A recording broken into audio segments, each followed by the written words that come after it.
warahmatullahi wabarakatuh. Selamat datang di podcast Nucai dan Anai.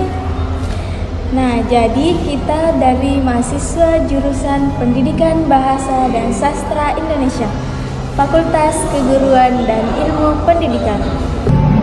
Halo guys, perkenalkan saya Siti Nur Fatimah Santri sebagai host dan narasumber saya Adriana. Halo guys, perkenalkan nama saya Adriana dari jurusan Pendidikan Bahasa dan Sastra Indonesia. Nah, saya ingin bertanya nih, apa sih alasan kamu memilih jurusan Pendidikan Bahasa dan Sastra Indonesia? Jadi alasan saya karena itu menjadi seorang guru, itu alasan yang pertama. Selain itu juga saya ingin menjadi orang yang bisa mengubah kata-kata menjadi kekuatan, bukan cuma yang diisi tapi juga lebih manusia. Nah, banyak orang yang mengatakan bahasa Indonesia itu gampang. Menurut tanggapan kamu bagaimana sih? Menurut tanggapan saya, bahasa Indonesia itu tidak gampang.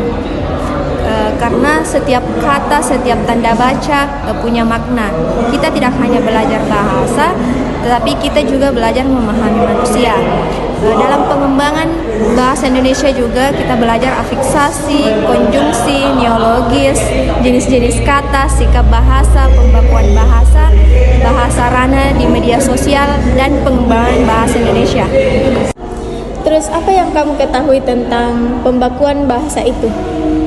Nah, pembakuan bahasa adalah proses sistematis yang bertujuan menetapkan satu ragam bahasa sebagai bahasa baku atau bahasa standar yang digunakan secara resmi dan dijadikan acuan dalam berkomunikasi. Proses ini meliputi penetapan kaidah-kaidah yang tepat di bidang ejaan, kosakata, tata bahasa, dan peristilahan agar penggunaan bahasa menjadi cermat, tepat, dan efisien bagi masyarakat pengguna bahasa tersebut.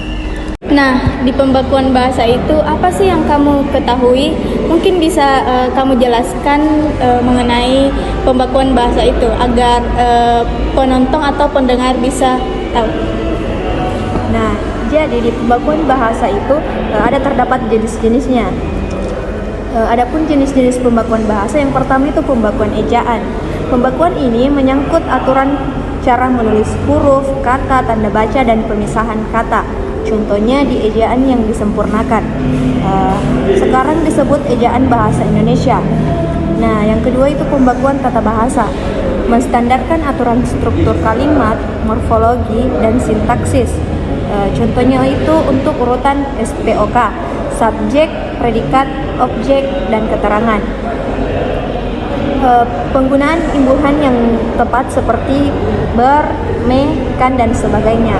Yang ketiga itu pembakuan kosakata, menetapkan pemilihan kata yang sesuai, baku, dan tidak rancu untuk komunikasi resmi. Contohnya itu mengunduh, baku bukan mendownload. Seperti narah hubung, baku contohnya itu kontak person. Nah, yang keempat itu pembakuan pelafalan.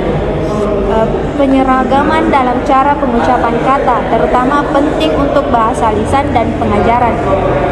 Contohnya itu pelafalan kata seperti kualitas, huruf harus mengikuti kaidah fonetik bahasa Indonesia, bukan terpengaruh oleh bahasa asing. Nah, semua jenis pembakuan ini bertujuan untuk meningkatkan komunikasi yang efektif dan menjaga keutuhan bahasa nasional. Seperti itu ya. Terima kasih. Nah, sepenting apa sih itu pembakuan bahasa? Nah, pembakuan bahasa itu sangat penting untuk menjaga keseragaman dan kejelasan komunikasi dalam masyarakat. Pembakuan tidak hanya mencakup penetapan ejaan dan tata bahasa yang baku, tetapi juga meliputi pembakuan lafal dan pengistilahan yang harus dilakukan dengan hati-hati agar tidak menimbulkan penolakan sosial.